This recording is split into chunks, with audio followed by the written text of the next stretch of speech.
再来，我们要跟各位介绍国际公约的规定。关于不法诱拐子女的国际民事公约，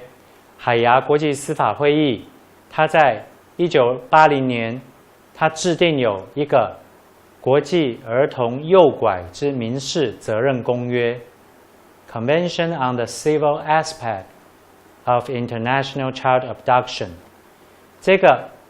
以下我们简称1980年公约。除了这个1980年公约以外呢，还有这个1996年的关于儿童保护措施与父母责任的管辖权准据法承认执行暨合作公约。这个是这个 Convention on Jurisdiction, Applicable Law,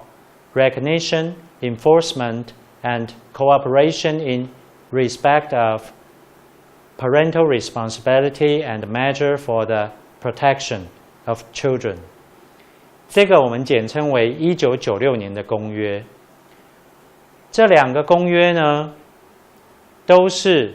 在它的前言或第一条关于公约的目的的规定当中，它明示这个儿童的最佳利益是这些公约的中心思想、最高指导原则。换句话说，这两个海牙国际公约，它关于这种国际之间的绑架子女、诱拐子女，或说争夺儿童的这种法律关系，都是以儿童最佳利益来作为最高的指导原则。刚刚我们也跟各位说过了，这两个公约都是现在在国际社会上广泛的被世界各国所批准的这个国际公约。我们在上一个单元曾经跟各位提起一个问题，那就是我国的法院在做这种案例的裁定的时候，似乎只针对1996年公约，对于1980年公约的这个规定，可以说是完全的加以忽视。那为什么只谈1996年公约，而没有去谈1980年公约呢？这个我们必须要来加以检讨。实际上，我们必须要跟各位说明的是，这个海牙的1980年公约，它是优位于1996年的公约的，并不因为1996年的公约它的时间比较晚近，它的效力就优位于1980年公约。这个恐怕不能够有这种误解。这个1996年公约，它特别于第50条规定，它这边规定说，当事国同为两公约之缔约国的时候，本公约并不影响1980年公约的适用，为针对遭到不法移送留置以及侵害探视权，这个相当于我们的会面交往权的事件，为确保返还儿童之目的，本公约的规定亦有适用。针对这一条的规定，1996年公约的官方解释报告书在解释这个第50条的时候，明确的将它定位为1980年公约的优位的这个规定。这个官方解释报告书指出，1980年公约比较起1902年跟1961年另外有两个旧公约的优位性，也已经在1980年公约第34条被明白的宣示。这个优位性同样的也被1996年的公约所继受。到这边的意思就是说，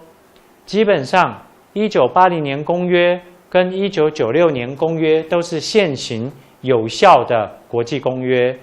而且虽然1996年的公约在时间上比较晚近，但是1980年的公约，它原则上还是具有优位性的，所以1980年公约的这个所规定的原理原则呢，它还是有效的。所以1996年公约对于不法移送及留置儿童的规定，它对相较于1980年公约只是补充性的规定，内容在补充1980年的公约关于儿童诱拐事件，还是要以1980年公约所树立的处理原则为优先适用。举凡不法移送或留置的定义，立即请求返还原则的适用，与未于1年内请求立即返还的法律效果，1996年公约的规定都是继受1980年公约的规定，而彼此的来加以整合。好，那我们回答了1980年公约跟1996年这两个公约的适用关系的这个问题以后，再来我们要具体的针对什么叫做国际间不法移送或留置儿童的这个定义。所以什么叫做国际儿童的诱拐或说绑架？第一个，国际儿童诱拐或说绑架，就是指在国际社会之间不法移送或留置儿童。用白话讲，在国际社会之间，把儿童从一个国家带到另外一个国家，或者是从另外一个国家带到另外一个国家之后，要把它留下来，这个是属于不法的这个情形。那什么样的情形是不法移送或留置呢？1980年的海牙公约第3条，它有定义性的规定。它这边说，依儿童被移送或留置之前的冠居地国的法律，这个移送或留置违反儿童权利义务行使与负担，不论其为单独或共同行使的时候，以及在移送或留置的时候，不论其为单独或共同，上开权利义务之行使负担正被行使，或因该移送或留置而无法行使的时候，视为不法。这个条文可能有一点绕口，也就是说，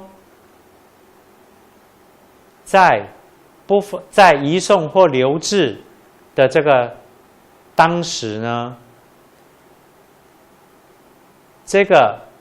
它是违反儿童的侵权或监护权的行使，不论这个侵权或监护权它的行使是单独或共同，或者是说这个儿童被不法移送或留置的时候，这个侵权或监护权它正被行使，或者是因为你把小孩带走或留在其他国家，而使得我没有办法行使侵权或监护权的时候，这个都是不法。所以换句话说，没有得到这个小孩他的侵权人或监护权人的同意的时候，或者这个你把小孩带走，而去阻挡了侵权人或监护权人行使侵权或监护权的时候，这个在法律上都是不法。那这个定义呢，它不仅被1996年公约的这个第7条第2项所记受，也被2003年欧盟的布鲁塞尔规则所采。换句话说，这个国际社会之间的不法移送或留置的这个定义，两个公约是一样的，而且还影响到了2003年欧盟的布鲁塞尔规则。所以这就是我们为什么跟大家讲，这个在国际社会已经是一个非常广泛而且普遍的这个定义所固定的这个法秩序。那这个在国际社会之中已经具有相当的一致性的这一种定义，我们再回过头来看我们前一个单元所介绍的案例。在这个案例呢，我国籍的女性将 A 带回我国，这个她是在法院针对这个小孩的侵权或说监护权的这个争执系属在法院当中。这个时候呢，法院已经先下了一个禁制令，不准你把小孩带走，你却把小孩带走。这个时候，法院最后把这个侵权判给另外一方的时候，这个时候你已经把小孩带走了，你使得另外一方没有办法行使侵权或监护权，这个就已经符合了这个国际公约上面所讲的不法移送及留置子女的这个定义。这个并不因为带走这个小孩的人是生母而有所不同。换句话说，在这边要跟各位所说明的重点是，并不因为带走小孩是生父或生母就可以阻却违法。相反的，纵使你是这个小孩的亲生的母亲或者是亲生的父亲，在他的未成年的这个子女，他的亲权或监护权，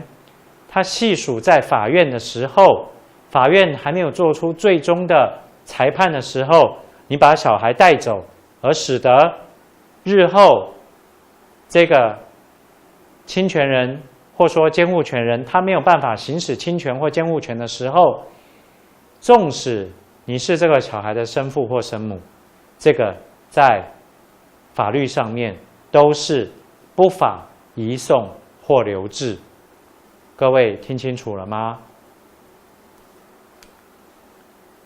所以，那我们在跟各位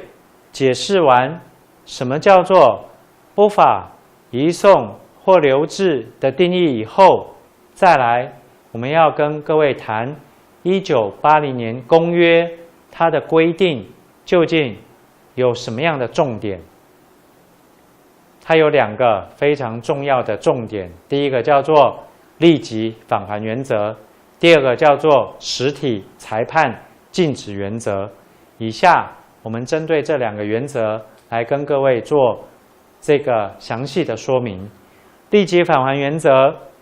对于国际之间这一种绑架儿童或诱拐儿童的这一种事件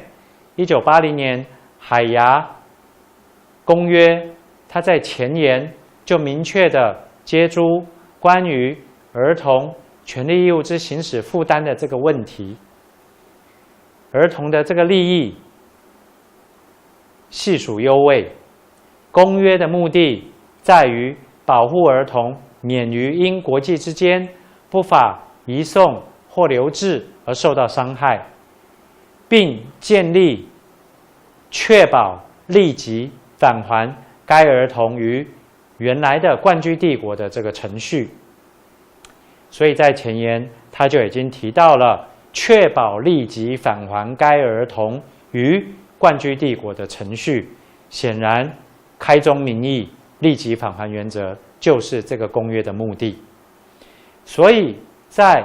这个公约的条文第1条，它明定公约的目的在于确保于缔约国遭到不法移送或留置儿童的立即返还，与确保